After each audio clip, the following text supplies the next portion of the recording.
Keith and Sarah. Sarah and Keith. Hi, Kelly. All right. Yeah, take this 30 years. with you now. We're doing this today. We have to rally the troops. Come out there and let our voices be heard. I want you to be Make everyone that impact. now to get started. Okay? Right. Absolutely.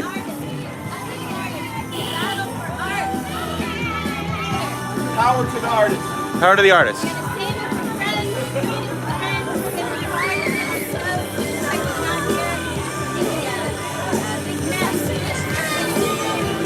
Oh, thank you. Absolutely. Excited to be here. Sherwood Players representing today. I'm glad to have you guys with us. If you aren't able to make it, Hi. spread the word. Share How you doing? right now. Let people know. If anybody who's have done anything. Okay.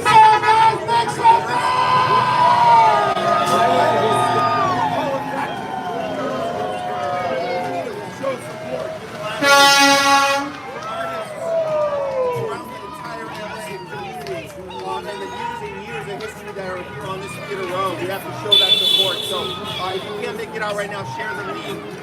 Show your support. Get the word out. This is happening right now at the complex. All right. Let's do this.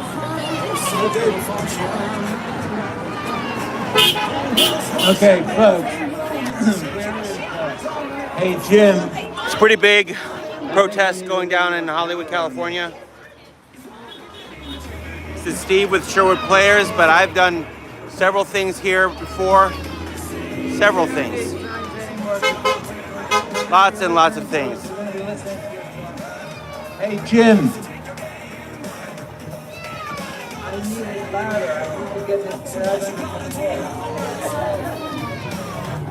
Okay. Folks,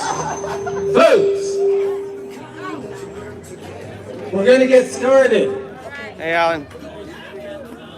We're Good, going to good. get started. We have a lot to talk Save the about. complex. I need you to listen. There's important information that will affect the future of this building that I'm going to be discussing, and I need you to pay attention. Okay? Are you guys ready?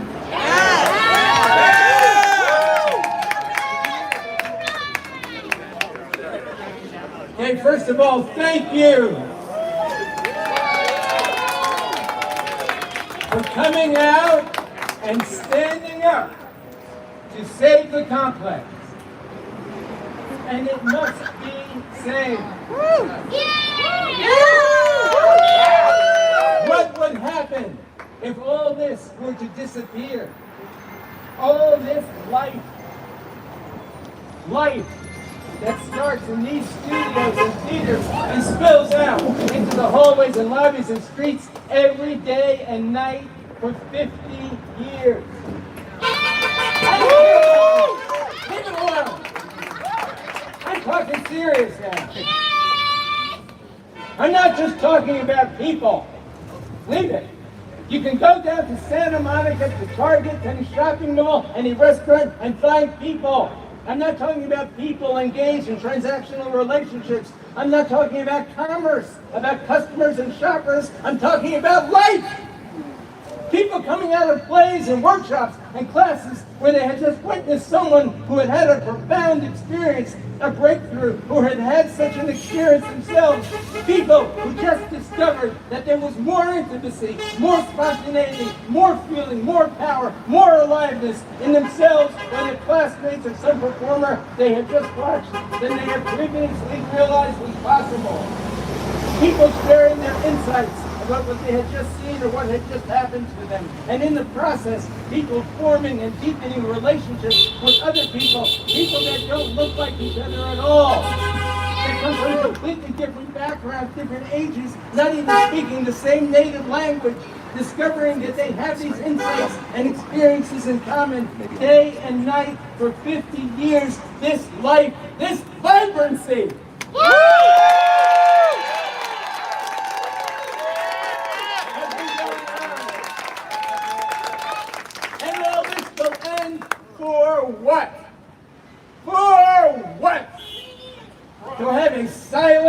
boarded commercial building with a for sale sign on it that will hang there for 3 years, as it does in the building at Melrose and Cahuenga, or 13 years, as it does in the building at 6552 Santa Monica, the former home of the Attic Theater, now a blight on the neighborhood, because the landlord is asking a preposterous price based on the idea that a high-rise could be built, which could provide, in the case of this parcel, which includes our building and the warehouse behind it, which are both owned by my landlords, and both of which must be sold together, 100 to 160,000 square feet of space. If both buildings, these buildings were destroyed and a 4 to 8 story building were constructed. But that, my friends, is not going to happen. In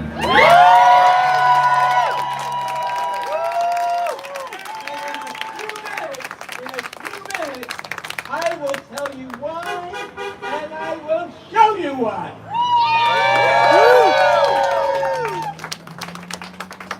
Save the complex!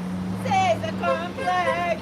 43 years ago, I was looking for an intimate theater with a high ceiling to do a play called Tonight in Samarkand with my acting class, a class that I had formed 2 years earlier.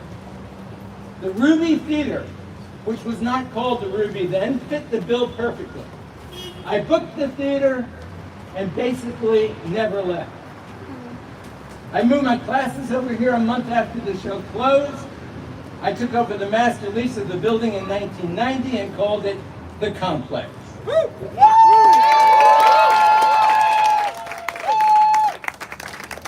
my office, in 1992, 7 or 8 theater owners in the area started meeting regularly to see what we could do to make this area more of a theater district. We named this district Theater Row.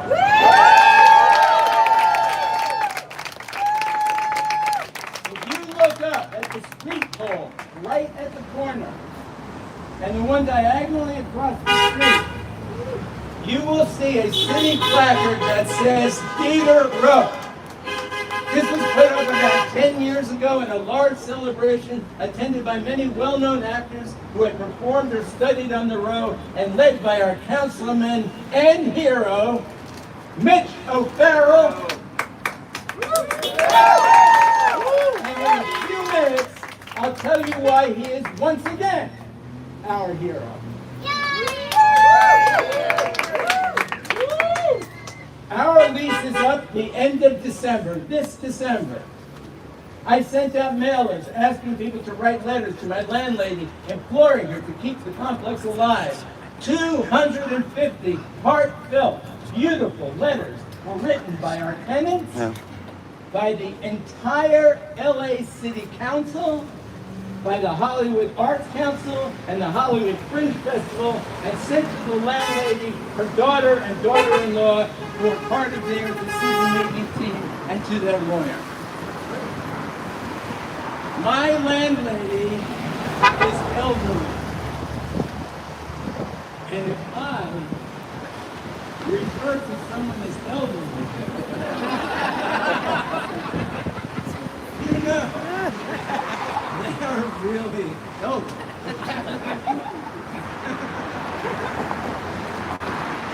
She does not have, or I am not in possession of, an email address for her.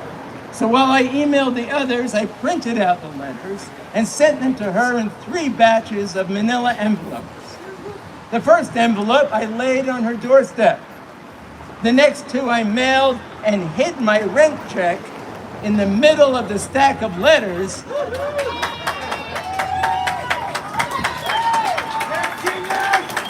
So she would at least have to finger through them to get to the check. Did she read them? I don't know. Did she care? Not to the extent that she would do anything about it.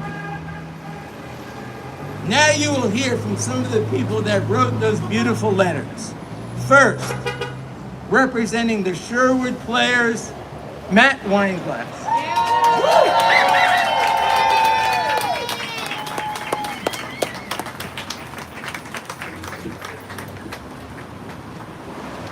Hi guys.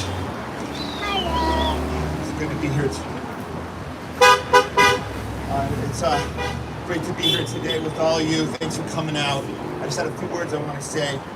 My letter to Mrs. Spivak on behalf of all the community here and all the production people that come through here, all the artists. I'm writing to you regarding the future of the Complex Theater and what this space has meant to me, my organization, and the entire community. Back in the early part of 2020, before the pandemic hit, my production group, the Sherwood Players, was looking for a new home. We've been all around town working out with a bunch of other spaces here and there all over the years, but they were always short-term stays. We never really felt like we had a place that we could call home. Theater Row was always known to be a cornerstone of creative arts, and it's that rich history, and it's inspiring, and it's just that thought of being immersed in an environment like this that makes sense to me. This is why I was so thrilled to have been greeted with open arms when we first walked through these double doors back in that February when we sat down with the theater staff and planned out the next year together. Workshops, classes, showcases, table reads, film shoots, film festivals, whatever the need was, they were willing to accommodate us, and I was so excited to get started. But then the lockdown happened. Everything was thrown out of whack. It was a terrible time for many people, but especially hard for artists. For months and months, we had no events, no community, no physical engagement, which meant little to no creative process happening beyond our own individual selves. Locked in our homes, we were stranded in solitude, where connecting to other artists was limited to Netflix and Zoom calls. Now, when Matt and Keith and the other wonderful staff here made it clear to us that it was time to get back into business, they opened up the doors again. Believe me, we were the first ones to get in line. But I must tell you that what happened next was the most important part of our story. When the Sherwood Players started producing events again, workshops, classes, showcases, and all the rest, finally in our new home, here at the complex, there was a magic in the air that I couldn't quite explain. It wasn't just the amazing facilities and accommodations. No, there was something else. Something about walking through those doors, those double doors, which made me feel safe. It made us feel safe, confident, energized. Yes! We were ready to dive back into our artistry together. I saw it on the faces of our own community members. Those who were worn down from the lockdown, they were feeling defeated, they were scared, hopeless even. I saw that all that washed away the second they came into this space where they could feel comfortable, fully supported, and inspired to create again.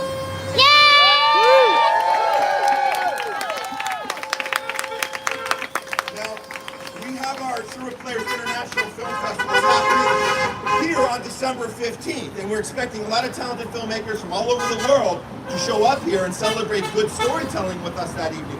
We are excited, we truly are, but there is something bittersweet about it too.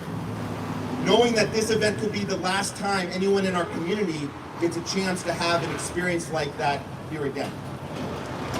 I just want to know that when all is said and done, that we did everything we could to keep this space alive. So future artists, creatives, and production groups like ours can walk down Theater Row feeling the rich history of all the others who came before them, knowing that they too can be greeted with open arms when they walk through these double doors. Thank you very much.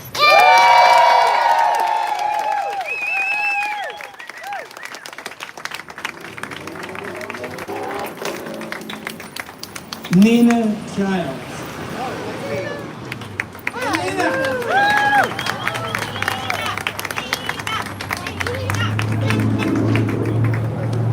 Make some noise!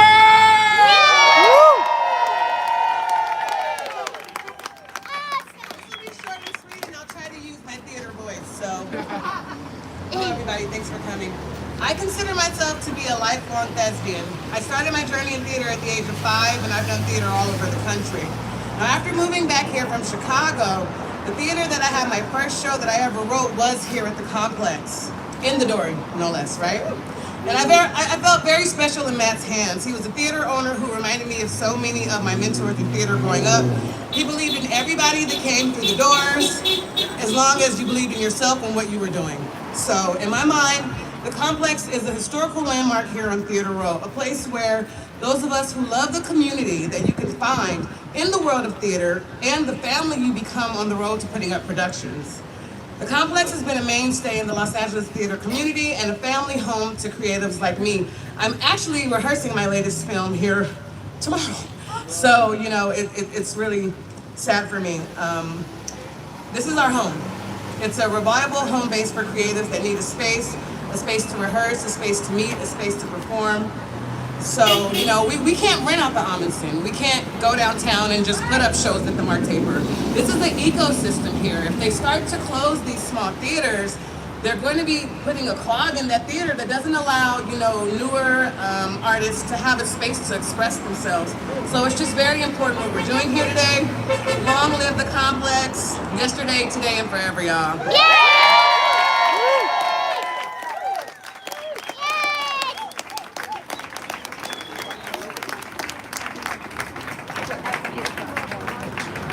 And next, in as nasty a case of nepotism as you will ever see, is my son, Ross Jake.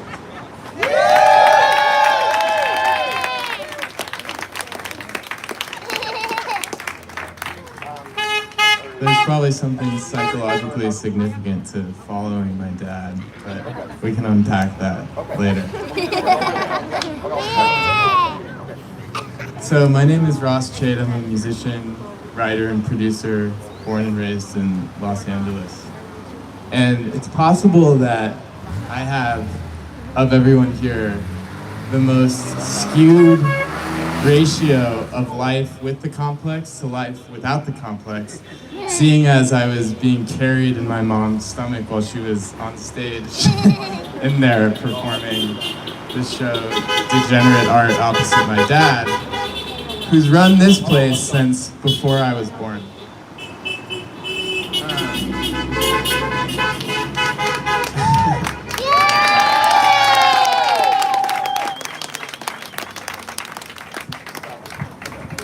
Sorry. So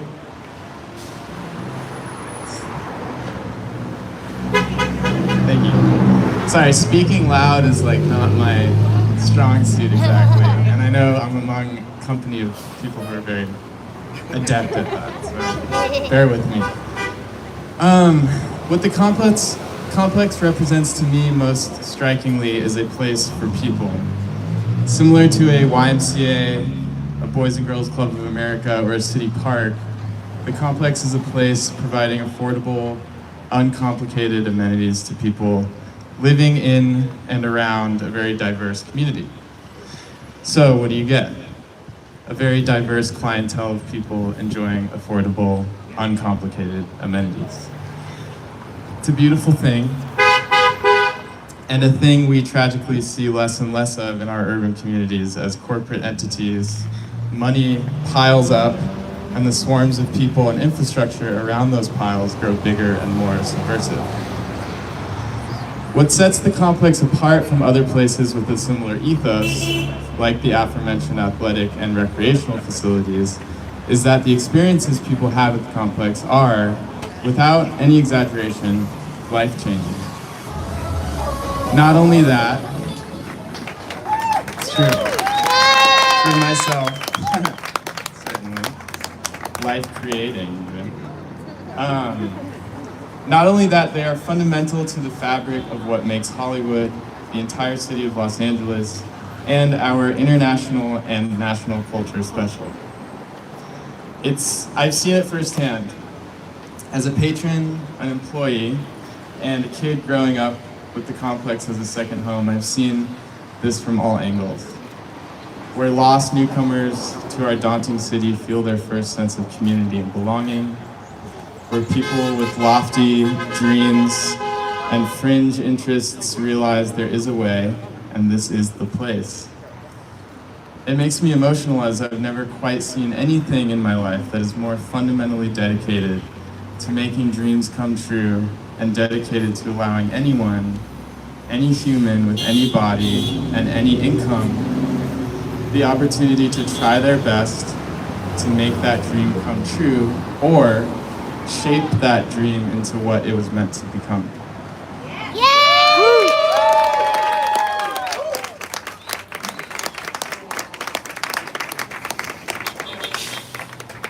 A Los Angeles without the complex is a city without a limb. So don't mess with it. And I have to say this one ad-lib thing, which is I spend almost all of my time around musicians, and sometimes I get to thinking, man, these are some of the weirdest people you'll ever meet. But you theater people make us seem normal. I love you for that. Thank you.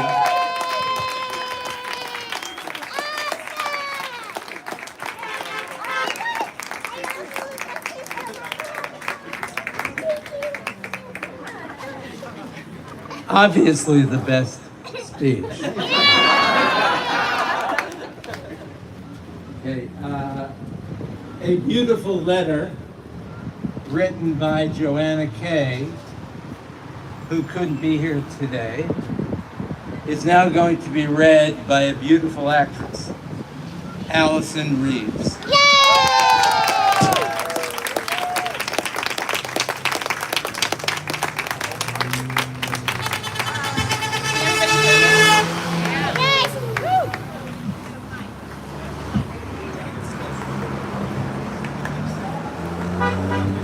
How's that? Oh yeah. Okay. So my side note, hi everybody, my name is Allison Reeves. I was born and raised in Brooklyn, New York, and I have been living in Los Angeles for over 10 years now. And my very first audition here in Los Angeles was at the Complex. Very proud of that fact. So that's my 2 cents, my warm feelings about the Complex. But now I want to read what Joanna Kay had to say. Thank you. Thank you for running this space for so long.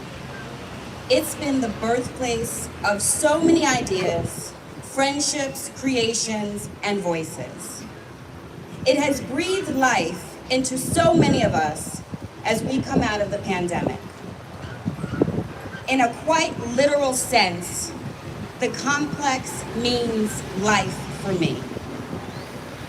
There was a period where the thought of living life just didn't make sense for me for reasons I won't go into here.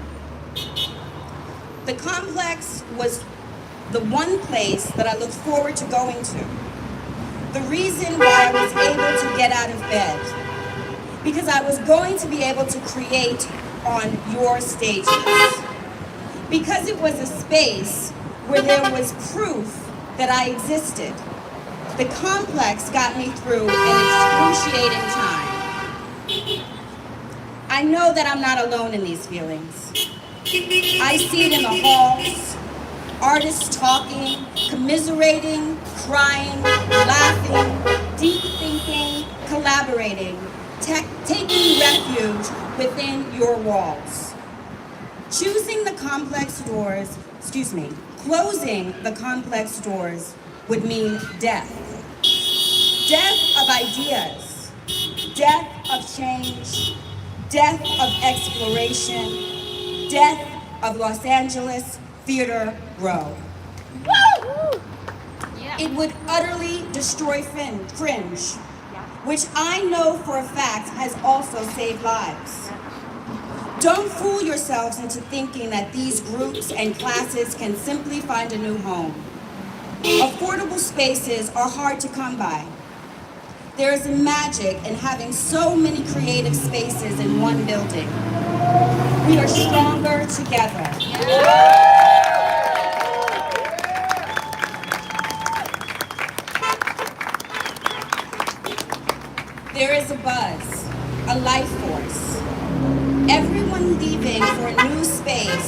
or to fizzle out completely would be horrible, a horrible crime that will significantly weaken the theater community as a whole and kill several parts of it. I am so grateful for the complex. Thank you so much for giving me a place to create life. Please don't destroy the home you have created for us all. There's so much good that comes from this place. So much life. L'chaim, Joanna Kay.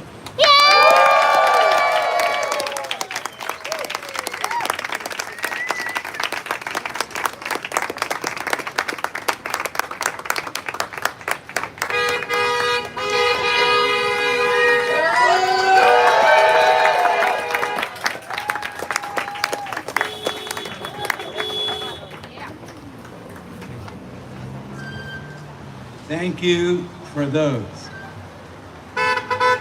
After reading 250 letters of that quality, I started to think that my life might have been worthwhile after all.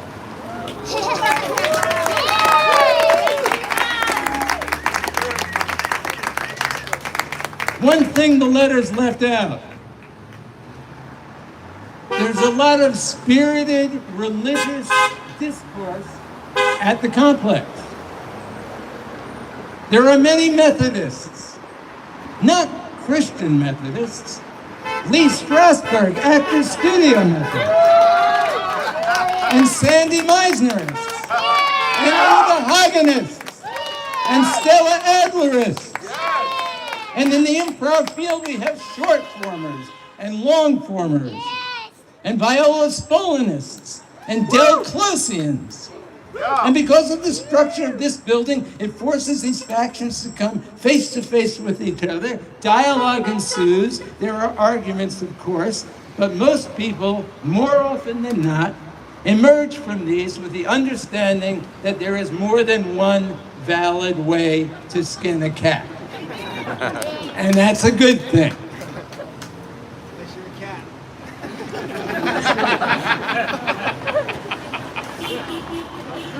And then I heard from one of our supporters, Jen Albert, who works at the LA Conservancy. She has someone do some research down there, and it turns out that our building is eligible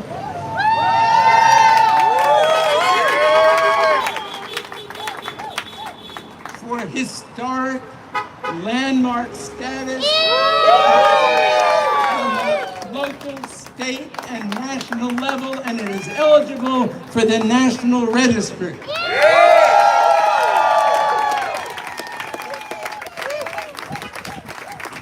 It turns out that this historic and architectural eligibility has nothing to do with the countless plays and acting classes and auditions and singing and dance classes and independent film festivals and comedy that have happened here for over 50 years. No, it has to do with the fact that our building happens to be a perfect example of a streetcar building.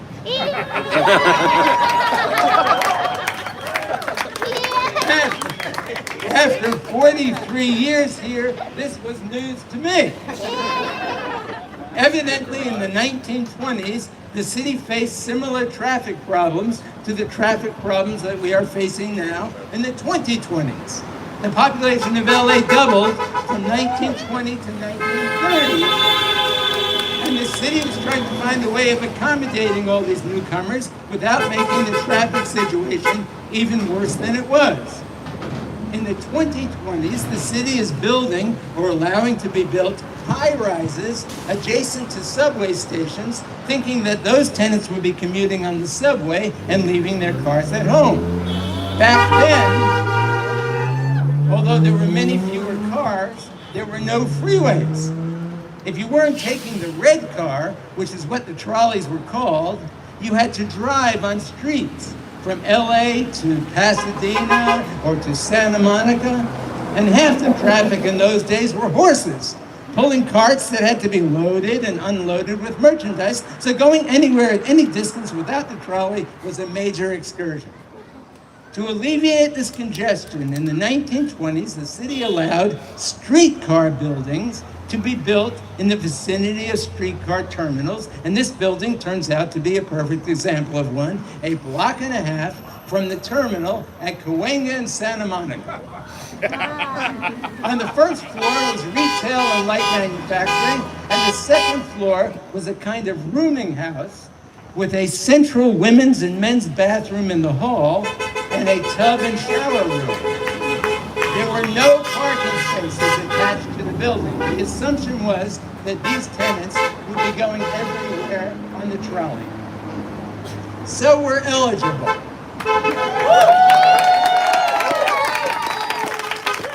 But being eligible for landmark status and actually getting it are two different things. First, you have to get nominated. Now, you can do it yourself if you're eligible by hiring an architectural group to make the nomination, but that takes time, and I didn't have time. As I said, our lease is up the end of December.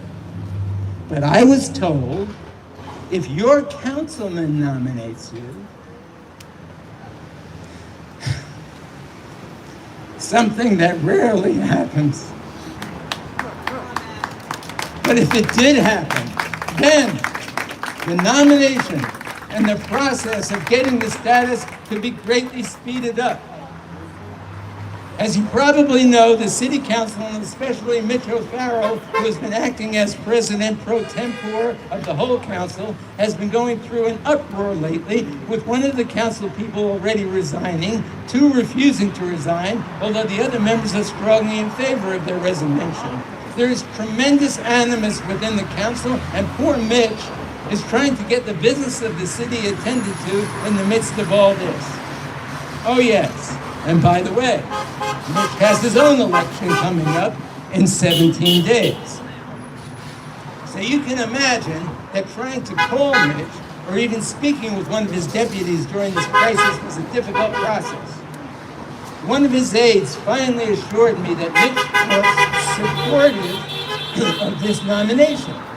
But did that mean that he would go out on a limb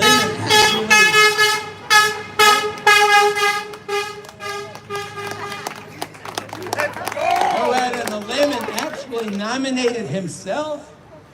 I was told they needed more information, but I didn't know what information they were talking about or if I could offer it to them. And if I could offer it, why weren't they calling me? For 2 weeks, I went through a period of great anxiety, not sure of what was going on and not able to reach anyone. Until I got a call this past Tuesday from Craig Bullock, one of Mitch's deputies, letting me know that Mitch had somehow found the time and had, in fact, nominated the complex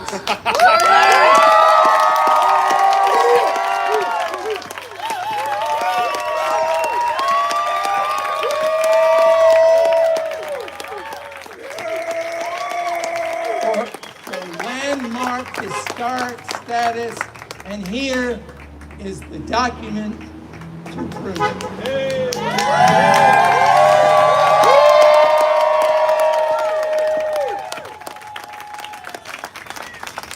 I'm not going to read the whole motion, but I am going to read a few excerpts of it. In addition, the administrative code provides that there should be a temporary stay of demolition, substantial alteration, or removal of any such proposed location or structure pending designation. It is imperative that the city's historical and cultural treasures be celebrated, and foremost, that its important sites be preserved for future generations.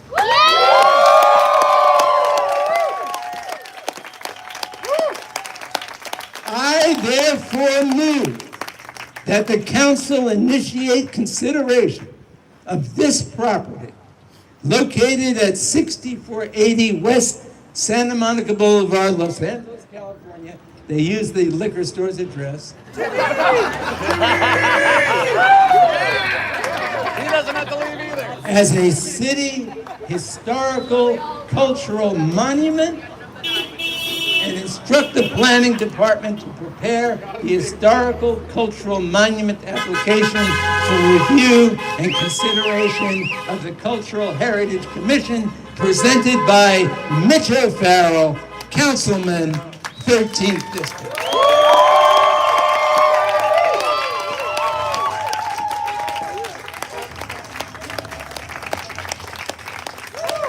Now that doesn't mean that we automatically have this status.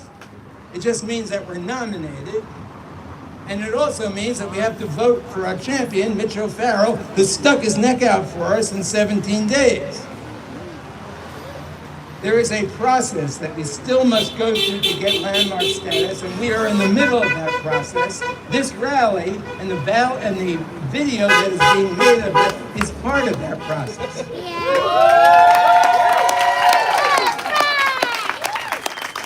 To tell you more about it, we have Lindsay Mulcahy here from the LA Conservancy, which has been wonderfully supportive of our efforts the whole time. Lindsay.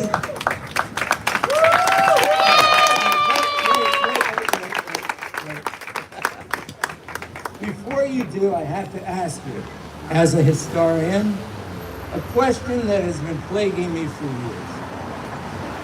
Do you see the sign on that liquor store? P&J Liquors and Deli, free delivery. Call Hollywood 3-3338. In your professional opinion, how long has it been since Hollywood 3-3338 was a working number?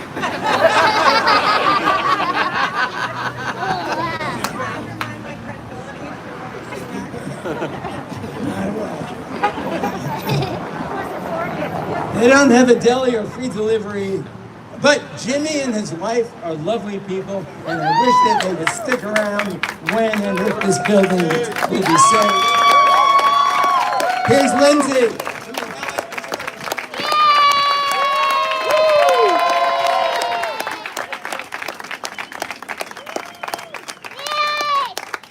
There are a lot of people here.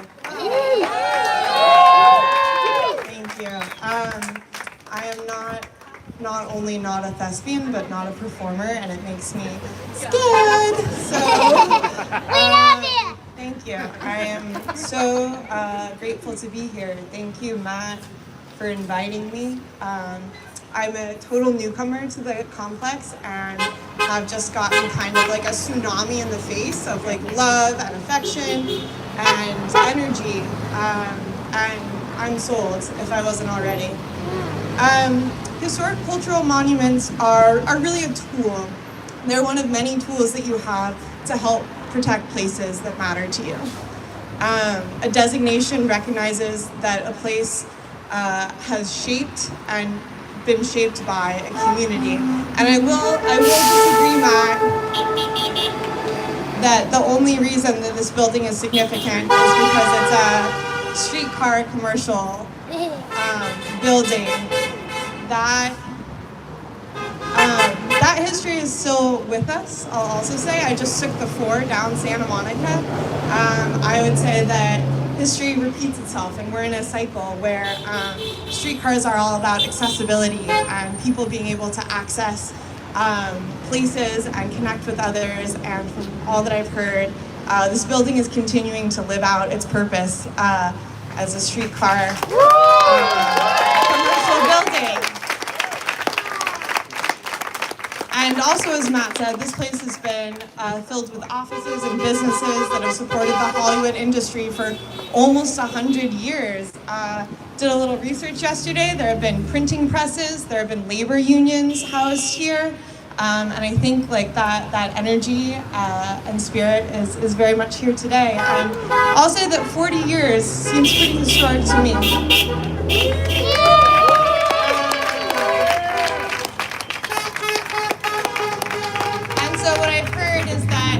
complex has a lot more stories to tell, and we're going to nominate it in order to make sure that there's more coming.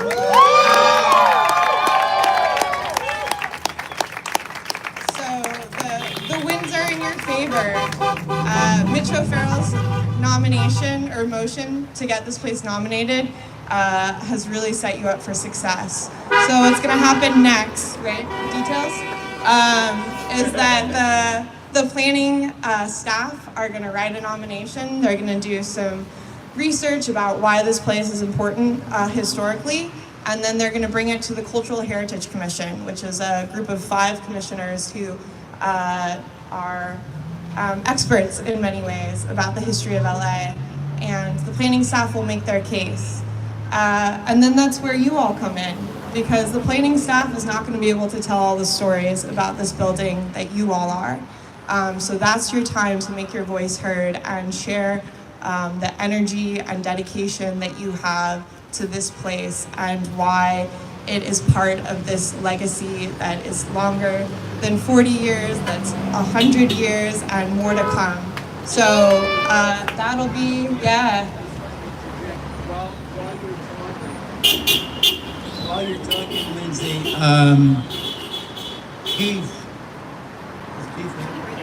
and Sarah will be going around with, just sign up to send a letter to the Cultural Heritage Commission. Sign up as many people as you can, as fast as you can. The Cultural Heritage Commission, and we'll let you know as soon as we get a date for that hearing.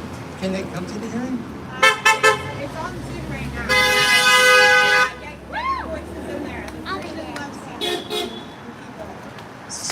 Give Sarah and give Keith your emails.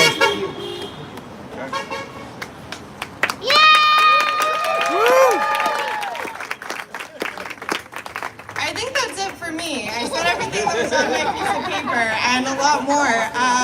Thank you. Good luck. We are so excited to be partners with you in this.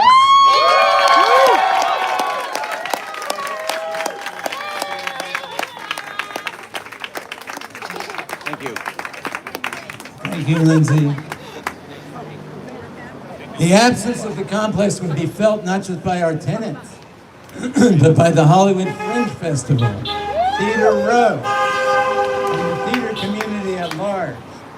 Speaking to that, we have one of the fearless, eloquent, and irrepressibly cheerful leaders of the Fringe, Ellen Denhert.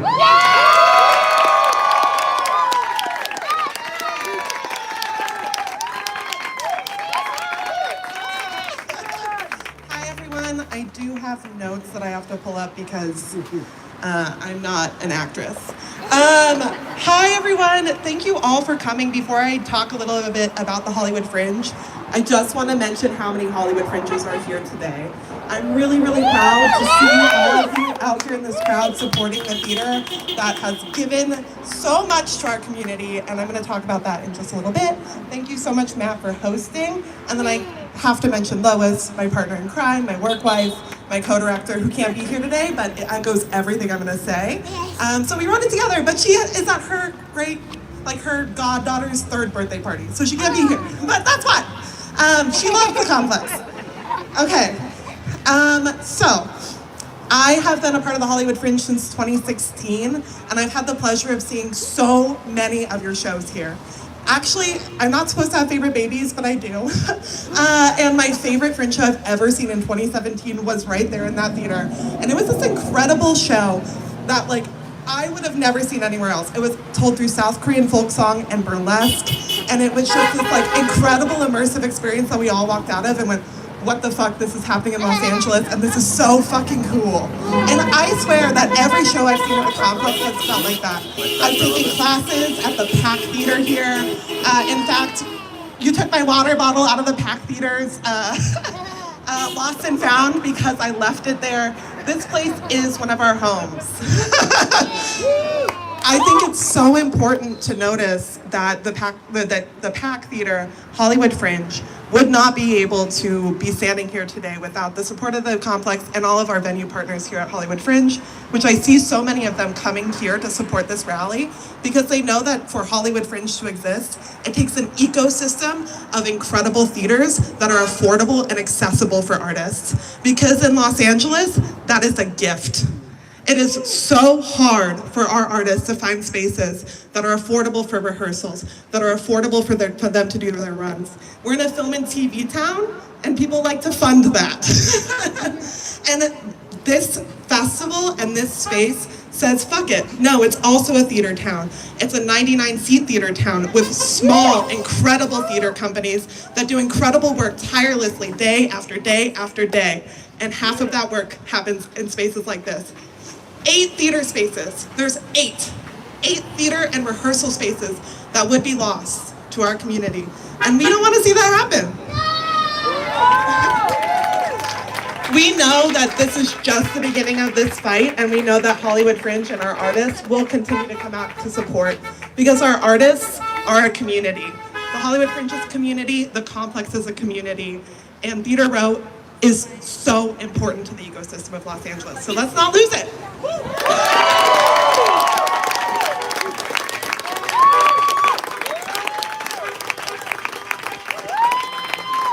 Thank you, Amy.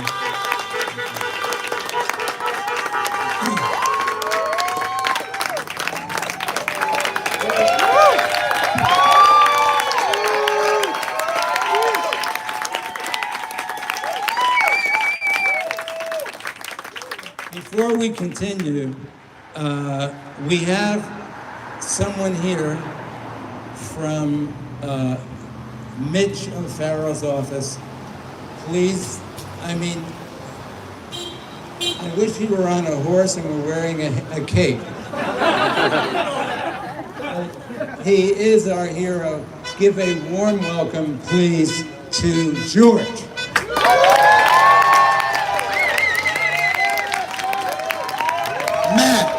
Let's give it up for Matt. And I don't know who told him, but I do ride horses out in Compton with the Compton Cowboys. I have a horse. I usually don't want to bring him because of the honking and the traffic. But I was here earlier when I heard you all speak. I really am proud to be a staff member of someone that was drawn to Hollywood as an actor in his early ages. So, he's someone, he feels you, and he wanted to be here today. He's in Cypress Park with 1,200 students getting vans. We got vans to donate some shoes to his kids, and he's out there with them. But he put forward that motion yesterday before I left. He said, make sure I'm there. I want to make sure that we have the motion. So thank you for being there. We're going to stand with you. We're going to make sure that this place is safe. Muchas gracias. The complex.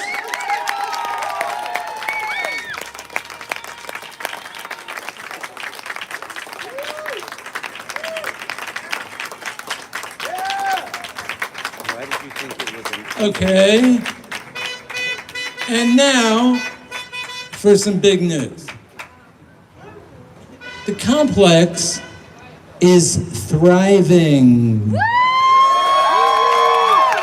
It is thriving. Just as it had been thriving for 27 years since I took it over in 1990 until I retired at the end of 2017. The person I sold the complex to had some financial troubles running the business. I won't go into that. But after struggling before the pandemic and then, of course, being shuttered during the pandemic, she left in January and I was forced to take over because my name was still on the lease. When I came in February, the place was desolate. And then everyone started coming back after 2-year-long years of pandemic isolation. We're packed. We have a full-time 2-year degree-granting conservatory, the Theater of Arts, that uses the complex during the day, during the week, while we use it mainly at night and on the weekends, a perfect partnership. There's also a church here that meets 3 times a week. The Pack Theater that performs 5 times a week with 4 or 5 shows each night. I used to think it was called the Pack because the members performed and hung around together like a wolf pack. Now I think it refers more to the way that they are packing in audiences every night. Oh My Ribs, another comedy club, has been renting an entire theater here for over 10 years. We have over a dozen acting teachers teaching 1 to 4 times a week, some of whom have been here for 20 years or more. We have a bartending school, meditation classes, business meetings. We have dozens of people rehearsing here every day, all kinds of things, and you will hear from some of these people now. Is Adam here? Adam is our wife. Adam? No? Okay. Would you tell Pastor Sterling, would you go in there and tell him to come? Okay, and while we're waiting for the pastor, let's hear from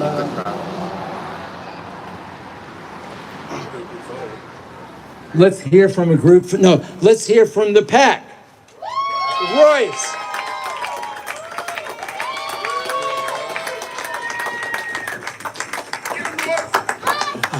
Good afternoon, everybody. Thank you all so much for coming out to this because, as has been said many times before, we are a community of all different colors, backgrounds, Yeah, we're still on. athletes, bartending, a little bit of everything, but we all have one goal in mind. This is Steve Brock. I'm about to focus on our fearless leader. Incredible to be out here. We're going to stay out here a little longer, see what other kind of some other support we can manage to gear up. But thank you guys for watching our speeches out here today. We had a lot of people coming by, people driving by that saw us, they pulled over, they came up. The crowd got larger as we went, so it was just nice to be part of that. Please, if you guys are seeing this live, you can still share this after the fact. It'll be up on our channel. If you're stumbling on it after the fact, again, share it, like it, subscribe to our channel. We're going to continue to support theater, especially here on Theater Row, because it's such an icon. It's got such history here, and we have to be supportive as artists. We have to be strong, courageous, and show up to things like this. And keep charging forward, guys. Let's keep doing it. Power to the artists, power to numbers. Sherwood Players, Matt Wineglass, we're out. And make sure that you go to Complex Theater's website so you can sign up to support the Complex Theater. I'm changing the angle. Absolutely. So this is Steve Brock. Just saying right now, you can go to the Complex Theaters in Hollywood on their website. There is a way to sign up, to send letters, anything you can do to help support the finishing of having this being an historical landmark. This is truly an amazing building. I have done so much here. I've had friends do shows here from Fringe. This is a home for a lot of actors, and I think that it needs exactly this, and I'm really glad to be a part of it. This is Steve Brock, and Matt Wineglass signing off. See you guys next time. all right, bud. Power to the artist. Power to the artist.